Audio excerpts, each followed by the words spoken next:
Hello friends. तो इस कहानी में हम देखेंगे कि कैसे बहुत ज्यादा अमीर होने पर भी कोई जॉब करता है तो उसके साथ क्या होता है। और ऐसे ही इस कहानी की मेन लीड जैंग भी है। बहुत ज्यादा रिच होने पर भी वो यहाँ जॉब कर रही है। आखिर क्यों, यही हम देखेंगे आज की इस मूवी में, जिसका नाम है ऑलवेज फॉर यू। इस कहानी की शुरुआत में हम एक लड़की को देखते हैं जिसकी शादी हो रही थी, और ये और कोई नहीं हमारी मूवी की फीमेल लीड है जिसका नाम है जैंग। तभी जो लड़का उसे रिंग पहना रहा था वो उसका नाम ली जिया लेता है, जबकि उसका नाम ये था ही नहीं। वो उसे थप्पड़ मारती है और कहती है कि मेरा नाम जैंग है। अब वो जैसे ही बाहर जाती है तो वो किसी और की शादी देखती है और वहाँ जाकर रोते हुए कहती है कि दूसरे लोगों की शादी इतनी अच्छी क्यों होती है। तभी वहाँ की जो ब्राइड थी वो किसी और लड़के के साथ वहाँ से भाग जाती है। इस लड़के का नाम है मो, जो कि हमारी मूवी का मेन लीड है। तभी जैंग उसके पास जाती है और उससे कहती है कि मैं तुम्हें बहुत पहले से पसंद करती हूँ। मुझे पता नहीं था कि मैं ये कभी तुम्हें बता पाऊंगी भी कि नहीं, इसलिए मैं आज तुम्हें सब कुछ बताना चाहती हूँ। जैंग सभी के सामने मो को शादी करने को कहती है और कहती है कि मैं तुम्हें पसंद करती हूँ और मैं तुम्हें कभी भी छोड़कर नहीं जाऊंगी। मो कुछ कहता उससे पहले ही जैंग उसे पकड़कर कह देती है कि उसने हाँ कर दी शादी के लिए। वहीं हमें पता चलता है कि मो ने यह सब जानबूझकर प्लान किया हुआ था, क्योंकि उसे शादी नहीं करनी थी। लेकिन जैंग को देखने के बाद वो इसे पसंद आ गई थी। दरअसल वो शहर का सबसे अमीर लड़का है। ये बात अभी जैंग को नहीं पता थी। इसके बाद मो जैंग को कुछ चाबियां चूज करने के लिए कहता है, जो कि बहुत ही महंगी कार्स की थी। लेकिन जैंग तो वहाँ एक एनवलप चूज करती है जिसमें कुछ पैसे थे। तभी मो को किसी का कॉल आता है जो किसी रेंट की बात कर रहा था।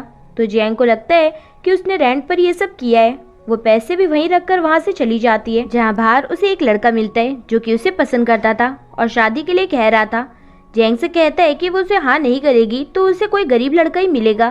तभी हम वहाँ पर मो को देखते हैं जो अपने गार्ड्स के साथ आया था। वो लड़का जिसने जैंग को रोका था वो मो से बात करने जा ही रहा था कि गार्ड उसे साइड कर देता है और मो जैंग को लेकर वहाँ से चला जाता है। इसके बाद हम जैंग को उसकी जॉब पर देखते हैं, जहाँ हम एक और लड़की को देख पाते हैं जो कि सभी की सीनियर थी और वो जैंग से जलती भी थी। हम देखते हैं कि यहाँ का बॉस और कोई नहीं मो ही है, जिसके पीछे वो सीनियर लड़की पागल थी। जब छुट्टी के वक्त जैंग जा रही थी तो वो उसे जानबूझकर डस्टबिन खाली करने को कहती है, जबकि उसका टाइम खत्म हो गया था। इसलिए जैंग डस्टबिन को वहीं खाली कर देती है। तभी वहाँ मो भी आ जाता है। तो वो सीनियर लड़की मो के पास आती है और कहती है कि जैंग बहुत बेकार लड़की है, उसे क्या पता था कि वो तो उसकी वाइफ है। तभी मो उससे कहता है कि उसने जैंग की लाइव रिपोर्ट देखी है जो कि बहुत ही अच्छी थी, और कहता है कि उसे लगता है कि वो कंपनी के सबसे अच्छी एम्प्लॉय है। अब उस सीनियर लड़की को बुरा तो लगता है, लेकिन वो जैंग से कहती है कि कल लाइव ब्रॉडकास्ट है, इसलिए वो अपनी स्क्रिप्ट बना ले। अब जैंग स्क्रिप्ट तो रेडी कर लेती है, लेकिन इस दौरान उसकी आंख लग जाती है। तभी वो सीनियर लड़की आकर उसकी स्क्रिप्ट ले जाती है। जब जैंग की आंख खुलती है तो वो देखती है कि उसकी स्क्रिप्ट किसी ने फाड़ दी है और लाइव ब्रॉडकास्टिंग का भी टाइम हो गया था। और यहाँ जैंग विदाउट स्क्रिप्ट भी काफी अच्छे से लाइव में प्रोफेशनली अपने प्रोडक्ट्स के बारे में बताती है।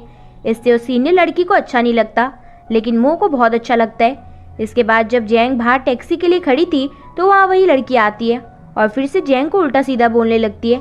तभी वहाँ मो भी आ जाता है अपनी कार लेकर।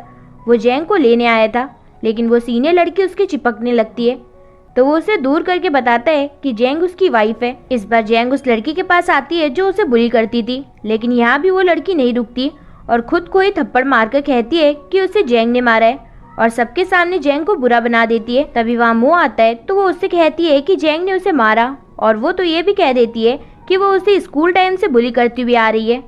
जैंग मो से कहती है कि क्या तुम्हें मुझ पर भरोसा नहीं है। मो कहता है कि अभी मेरे पास सबूत नहीं है कि कौन गलत है। इसके बाद तो वो लड़की ऑफिस के सभी लोगों के साथ मिलकर उसे बुली करने लगती है।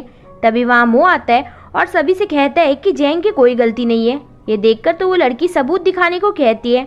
फिर क्या था, मो उसे उसके सामने उसके सारे कारनामे टीवी पर ही दिखा देता है और उसे कंपनी से भी जाने को कहता है और कहता है कि वो कहीं भी जाए वो हर जगह उस वीडियो को भेजेगा, उसके घर, जॉब या बॉयफ्रेंड, जब उसे पता चलेगा उसने क्या किया है।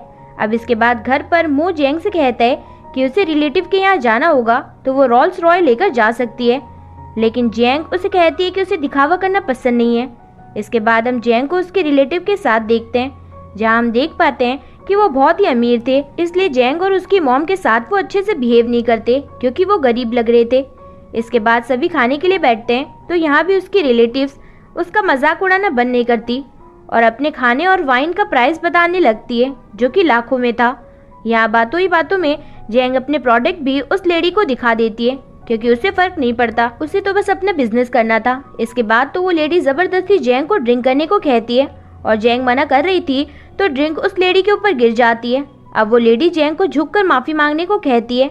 तभी वहाँ मो आ जाता है। तभी वो लेडी खुश होती हुई कहती है कि मेरे हस्बैंड मो के चैंपियनशिप प्रोजेक्ट पर काम करने वाले हैं। दरअसल उन्हें नहीं पता था कि मो जैंग का ही हस्बैंड है। मो कहता है कि मॉस ग्रुप, तो वो लेडी कहती है कि हाँ, वो बहुत ही बड़ा ग्रुप है। तभी मो बाहर जाता है और उस लेडी के हस्बैंड के प्रोजेक्ट को कैंसिल कर देता है। और जब उन्हें पता चलता है कि मो तो वही है, तो वो लोग वहाँ उनसे माफी मांगने लगते हैं। लेकिन मो को तो पता था कि ऐसे लोग नहीं सुधरने वाले। वो जैंग और उसकी मॉम को लेकर वहाँ से चला जाता है। वहीं होटल का मालिक आकर उन दोनों हस्बैंड वाइफ से जो जैंग का मजाक उड़ा रहे थे उनसे बिल पे करने को कहता है, जो कि था 5 लाख युआन्स। वो तो अमीरी दिखाने के चक्कर में फंस गए थे। इसके बाद जब जैंग मो के साथ कार में थी तो वो उसे कहती है कि वो जहाँ भी काम करे वो ना बताए कि वो उसका हस्बैंड है। जब जैंग जा रही थी तो एक लेडी उसको उसकी मदद करने को कहती है। जैंग उसकी मदद करने लगती है तो एक लड़की उसे देख लेती है, जो कि उसी की कंपनी में एक एम्प्लॉय थी। उस लड़की को लगता है कि उसकी कंडीशन खराब है, इसलिए वो उसे रोककर अपने साथ कंपनी में ले जाती है। जब जैंग काम कर रही थी तो वहाँ जो सीनियर थी वो आकर जैंग को डांटने लगती है और कहती है कि उसने काम सही से नहीं किया, इसलिए उसे अब फाइन पे करना होगा। इससे तो जैंग को भी गुस्सा आ जाता है और जैंग कहती है कि तुम्हें पता भी है कि एक एम्प्लॉय को एक महीने के खर्चे में कितनी प्रॉब्लम होती है। तभी वो लड़की जैंग को बचाने आती है जो बाहर उससे मिली थी। तो वो सीनियर कहती है कि मैं तुम्हारी सैलरी में से पैसे कट कर लूंगी। जिसके बाद जैंग उससे कहती भी है कि मेरी वजह से तुम्हें फाइन भरना पड़ रहा है। जब जैंग उसे वी चैट पर ऐड करने को कहती है तो वो देखती है कि उस लड़की के पास ओल्ड बटन वाला फोन था। वो लड़की कहती है कि ये फोन सेफ है। तो जैंग मन में कहती है कि अब उसे कौन चोरी करेगा आज के जमाने में। तभी वो लड़की जैंग से कहती है कि 17 को तुम्हारा बर्थडे आने वाला है ना। इससे जैंग खुश होती है कि किसी को तो उसका बर्थडे याद है। फिर वो लड़की भी उसे वही प्रोडक्ट देती है जिसके बारे में जैंग सभी को बताती है। जैंग मन में सोचती है कि इसकी लाइफ में कितनी सारी मुश्किलें हैं, लेकिन फिर भी ये मेरे साथ कितने अच्छे से बिहेव कर रही है। इसके बाद हम जैंग को मो के साथ घर पर देखते हैं, जहाँ मो जैंग को बताता है कि कंपनी में 20 करोड़ का एक न्यू प्रोजेक्ट आया है। वहीं कंपनी में नोनो ने अच्छा काम किया था तो उसके लिए कुछ किया जाता है, लेकिन उसकी सीनियर आकर नोनो से कहती है कि वो अभी इस काम के लिए काबिल नहीं है। तभी वहाँ जैंग मो के साथ आ जाती है। वो सीनियर तो जैंग को देखकर डांटने लगती है, वहीं मो से अच्छे से बात करती है। तभी उस सीनियर लेडी को पता चलता है कि जैंग तो मो की वाइफ है। जैंग उस लेडी को कहती है कि मैं जानती हूँ कि तुम कैसी हो, इसलिए वो अभी रिजाइन दे दे। जैंग नोनो से कहती है तुम मेरी सबसे अच्छी दोस्त हो, इसलिए तुम्हें नाराज होने की जरूरत नहीं है। जैंग उससे कहती है कि जो प्रोजेक्ट आया हुआ है उसका 2 लाख उसे कमीशन मिलेगा। तभी नोनो अपनी मॉम को कॉल करती है और कहती है कि मॉस ग्रुप का जो बिल्डिंग का किराया है 2 करोड़ रुपए, वो उसे अब ना ले। ये सुनकर तो जैंग कम्प्लीटली शॉक्ड होती है कि ये कह क्या रही है। जैंग कहती है कि फिर तुम कीपैड वाला फोन यूज क्यों कर रही हो। नोनो कहती है कि ये VIP फोन है। इसके बाद हम लिफ्ट में मो और जैंग को देखते हैं, जहाँ जैंग कह रही थी कि अपने बॉस के साथ छुपकर प्यार करना अब कितना मुश्किल है। मो लिफ्ट में उसे किस करने जाता ही है कि लिफ्ट खुल जाती है। बाहर एक लेडी खड़ी थी और उसे लगता है कि जैंग मो को फंसा रही है, इसलिए वो मो के पास आती है और कहती है कि क्या उसे छोटी स्कर्ट वाली लड़कियां पसंद है।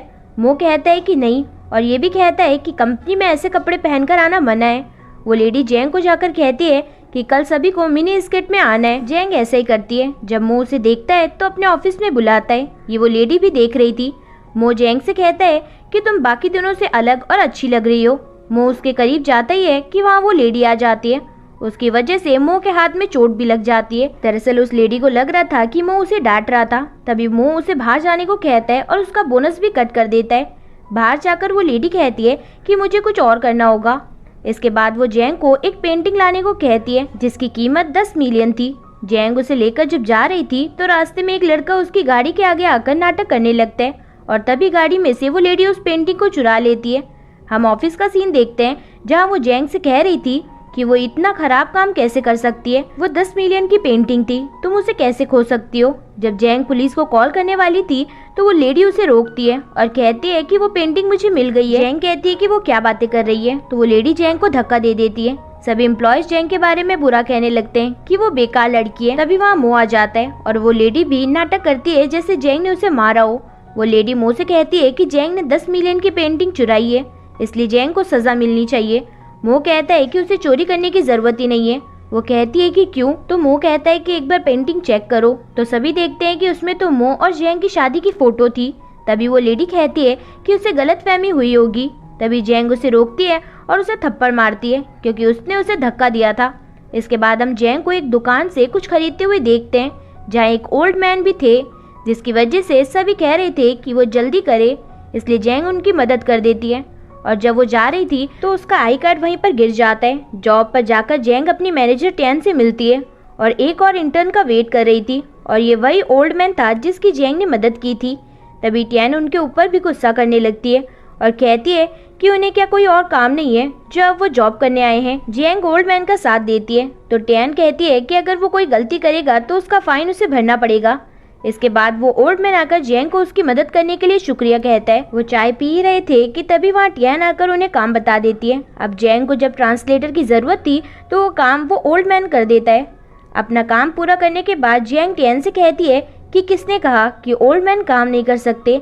इसके बाद हम देखते हैं कि टैन को उसका मैनेजर कह रहा था कि पीपीटी प्रोजेक्ट के लिए उसे 1 लाख का बोनस मिलेगा, लेकिन तभी जैंग आकर कहती है कि उस प्रोजेक्ट पर मैंने और ओल्ड मैन ने साथ मिलकर काम किया था, तो ये उसे अपना कैसे बता सकती है। टैन कहती है कि वो एक नई एम्प्लॉय है और वो एक ओल्ड मैन, उनकी बातों पर कौन भरोसा करेगा। तभी वहाँ फॉर्मल ड्रेस में वही ओल्ड मैन आता है तो टैन उसे कहती है कि ऐसे तैयार होने से कुछ बदलने वाला नहीं है। उसका मैनेजर उसे रोकते हुए कहता है कि वो चुप हो जाए क्योंकि ये कंपनी इन्हीं ओल्ड मैन की थी। टैन को जॉब से निकाल दिया जाता है।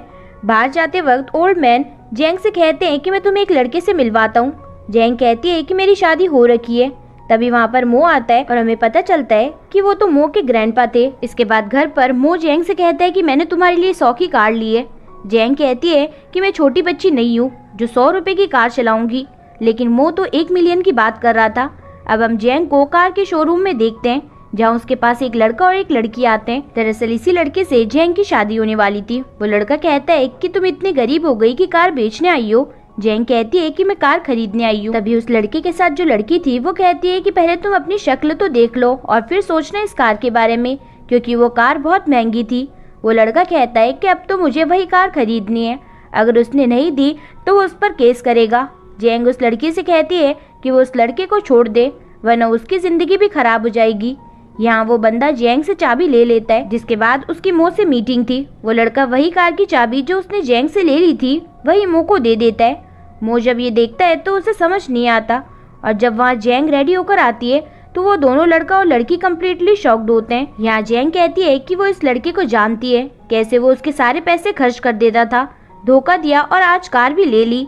ये जानने के बाद मो तो उसके साथ प्रोजेक्ट ही कैंसिल कर देता है। इसके बाद हम घर का सीन देखते हैं जहाँ जैंग गर्म पानी लाती है और मो बैठा था। कुछ देर में हम देखते हैं कि मो जैंग के पैर धो रहा था। यहाँ मो उसे बताता है कि कुछ दिन में मेरी आंटी यहाँ पर आने वाली है उसे देखने के लिए। तो जैंग मो से कहती है कि जब तक वो यहाँ पर रहेंगी तब तक मैं कपड़े धोऊंगी और घर का काम करूंगी। इसके बाद जब मो घर का काम कर रहा था तो उसकी आंटी वहाँ पर आ जाती है और मो को सफाई करते हुए देखती है। तो जल्दी से जैंग मो से कहती है कि बेबी अब मैं कर लूंगी। आंटी खाना खाने के लिए कहती है तो मो बनाने जा ही रहा था कि जैंग कहती है कि खाना तो मैं बना लूंगी। उसे तो खाना बनाना ही नहीं आता था, इसलिए वो काम भी मो को ही करना पड़ता है। लेकिन छुप कर रात को मो जैंग का ख्याल रख रहा था। लेकिन तभी उनके रूम में आंटी आ जाती है तो मो लेट जाता है और जैंग उसकी पीठ दबाने लगती है। यहाँ जैंग अपनी आंटी को उसके प्रोडक्ट के बारे में बताती है कि वो स्किन और हेल्थ के लिए अच्छा है। अब आंटी के जाते ही जैंग मो से पूछती है कि वो कहाँ पहुंची, तो मो कहता है कि एयरपोर्ट पर। अब फिर से मो जैंग का ख्याल रखने लगता है। तभी वहाँ उसकी आंटी आकर ये देख ही लेती है और वो जैंग के पास गुस्से से आती है और कहती है कि अच्छा है कि लड़कों को भी समझ आना चाहिए कि घर के काम करना कैसा होता है। वो तो उसी की साइड ले रही होती हैं। इसके बाद हम जैंग को एक जगह काम से आया हुआ देखते हैं जो किसी का वेट कर रही थी। तभी वो लेडी आ जाती है, लेकिन जैंग को भूख लगी थी तो वो कुछ खाते हुए उसे रोकती है। लेकिन वो लेडी जिसका नाम रफीका है वो जैंग को गरीब कहकर साइड होने को बोलती है। इसके बाद जब जैंग उसके लिए पानी लाती है तो वो कहती है कि वो सिर्फ स्विट्जरलैंड का साफ मिनरल वाटर पीती है। तभी रफीका दूर मो को देखती है जो जैंग को हाई करता है तो उसे लगता है कि वो उसे हाई कर रहा है। जैंग कहती है कि शायद वो उसे फंसा रहा है। रफीका कहती है कि आज उसे ही बेस्ट न्यू कमर अवार्ड मिलेगा और उसे लेने ही वो आई है। लेकिन जब प्रोग्राम स्टार्ट होता है तो वो मो आकर स्टेज पर वो अवार्ड जैंग को ही दे देता है। घर जाकर जैंग को मो एक बैग देता है क्योंकि उसे फ्लेक्स करने का शौक नहीं था। जैंग बैग लेकर खुश थी तभी मो उसे कहता है कि ये 7 लाख रुपए का है। जेंग के मुंह से तो पानी निकल जाता है। जब अपनी नई जॉब पर जेंग आती है तो वहाँ पर एक लड़की और आती है और फ्लैक्स करने लगती है अपने बैग के साथ, जो कि नकली ही था, और सभी से कहती है कि वो मो की वाइफ है। तभी एक बंदा जेंग का बैग देखकर कहता है कि उसके पास भी वैसा ही बैग है। तो वो लड़की कहती है कि जरूर वो नकली होगा। जेंग फोन से स्कैन करके बताती है कि मेरा असली है, जबकि उस लड़की का नकली। सभी हैरान होते हैं कि उसने झूठ बोला, लेकिन वो लड़की तो रुकती नहीं है और कहती है कि उन्हें यकीन नहीं होता तो वो उन्हें उसके घर पर यानी मो के घर पर भी बुला सकती है। और इसके बाद हम सभी को मो के घर पर देखते हैं। जेंग हैरान होती है कि उसे चाबी कहाँ से मिली। तभी वहाँ जेंग वही प्रोडक्ट यूज करने लगती है। तो वो लड़की कहती है कि वो पागल है क्या। जेंग कहती है कि वो उसी का घर है, लेकिन वो लड़की तो उससे झगड़ा करने लगती है, जिसमें बैग टूट जाता है और वो लड़की सारा सामान जेंग के ऊपर गिराने लगती है। जेंग कहती है कि तुम्हें झूठ बोलते हुए डर नहीं लगता क्या। वो लड़की कहती है कि मैं अब क्या तुमसे डरूंगी। तभी वहाँ मो आ जाता है और बताता है कि जेंग उसकी वाइफ है और वो लड़की मेड की बेटी थी। जाते हुए जेंग उसे कहती है कि उसने जो उसका बैग फाड़ा है उसके पैसे भी वो देगी, जो कि 7 लाख रुपीज है। मेड अपनी बेटी को डांटने और मारने लगती है। जेंग एक बार और पूछती है कि उसे सच में अब भी झूठ बोलने से डर नहीं लगता। इसके बाद हम जेंग को देखते हैं जो कहीं जा रही थी। तभी वो एक आदमी को बच्चे को पकड़ते हुए देखती है। दरअसल उसकी मॉम को काम पर जाना था और वो आदमी तो अपना काम कर रहा था। जेंग उसे मारती है और कहती है कि वो ऐसे कैसे बच्चे को चुरा सकता है। ऑफिस आने के बाद जेंग उसी लेडी को वहाँ इंटरव्यू देते हुए देखती है। तभी वहाँ एक लेडी आती है और कहती है कि यहाँ डिवोर्स करे हुए लोग जॉब नहीं कर सकते। तो जेंग उसके लिए लड़ाई करने लगती है। इसलिए वो लेडी उन्हें एक काम देती है और कहती है कि अगर उन्होंने काम कंप्लीट कर लिया तो वो वहाँ काम कर सकते हैं, वरना नहीं। अब वो साथ काम करते हैं और जेंग उस लड़की का खाना देखती है जो बस एक सूप जैसा था, इसलिए जेंग उसे अपना खाना देती है। अब दोनों बहुत अच्छी दोस्त बन जाती हैं और जेंग अपने प्रोडक्ट्स के बारे में भी उसे बताती है। दोनों मिलकर उस काम को कंप्लीट कर लेते हैं जिसे उस लेडी ने दिया था, लेकिन वो लेडी तो अब भी उनसे जल रही थी। इसलिए जब वो एक होटल में आते हैं तो वहाँ वो लेडी आकर उनसे कहती है कि वो यहाँ नहीं आ सकते क्योंकि वो अंदर जाएगी। तभी कुछ गार्ड्स आकर उनका वेलकम करते हैं। उस लेडी को लगता है कि उसे वो वेलकम कर रहे हैं, लेकिन ऐसा नहीं था। तभी वो मैनेजर वहाँ आता है जो उस लेडी का हस्बैंड था। वो उसे साइड करके कहता है कि वेलकम मिस ली। ये देखकर तो जेंग और वो लेडी दोनों कम्प्लीटली शॉक थे। दरअसल ये होटल ही मिस ली का था। इसके बाद हम ऑफिस का सीन देखते हैं जहाँ एक नई लड़की आई थी जो कि उसकी दोस्त की तरह ही दिख रही थी, लेकिन दोनों ही बहुत अलग थी। जब जेंग उससे दोस्त की तरह बात करती है तो एक मोटी लड़की आकर कहती है कि वो अपना काम करे। वो मोटी लड़की उसके बाद भी जेंग को बुली करने लगती है, तो वो नई लड़की जो कि सबकी सीनियर थी वो उसे बचाती है। इसके बाद तो वो मोटी लड़की जेंग से उसकी मेहनत का बोनस छीन रही थी।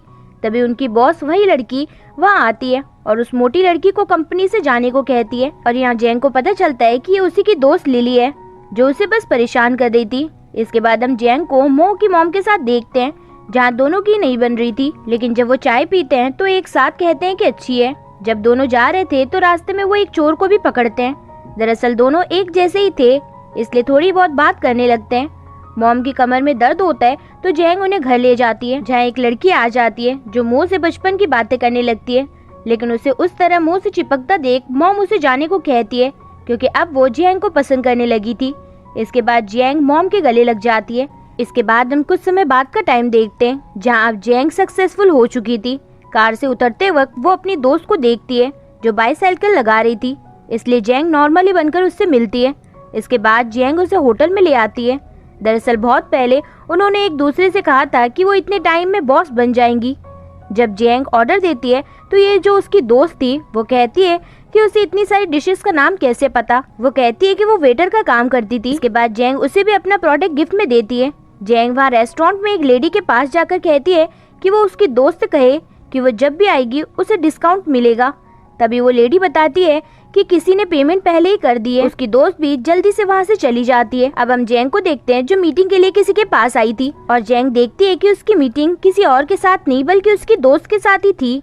दरअसल उस दिन वो बाईसाइकिल नहीं लगा रही थी बल्कि वो कार से उसे साइड करने के लिए उतरी थी और इसने भी वही सोचा था जो जेंग ने सोचा था। इसके बाद हम जेंग को ड्रिंक करते हुए देखते हैं अपने दोस्तों के साथ। दरअसल वो गुस्सा थी कि मो कुछ दिनों से उससे अच्छे से बात नहीं कर रहा है, लेकिन उसका दोस्त कहता है कि वो तुम्हें फिर से प्रपोज करना चाहता है और होता भी ऐसा ही है। मो एक फाइल लाता है और उसमें शुरू से अब तक की सारी फोटोज और बातें लिखी थी, जिसे देखकर जेंग थोड़ी सी इमोशनल होती है और मो कहता है कि वो सिर्फ उससे ही प्यार करता है और शुरुआत की तरह ही उससे कार की चाबी और पैसे चूज करने को कहता है। इसके बाद दोनों दोबारा से और अच्छे से शादी करते हैं और इसी के साथ ये मूवी खत्म होती है। फ्रेंड्स, अगर वीडियो पसंद आए तो वीडियो को लाइक और चैनल को सब्सक्राइब करना ना भूलें, जिससे कि लेटेस्ट अपडेट्स आपको मिलती रहें। सो कीप वॉचिंग, ख्याल रखिएगा, बाय बाय।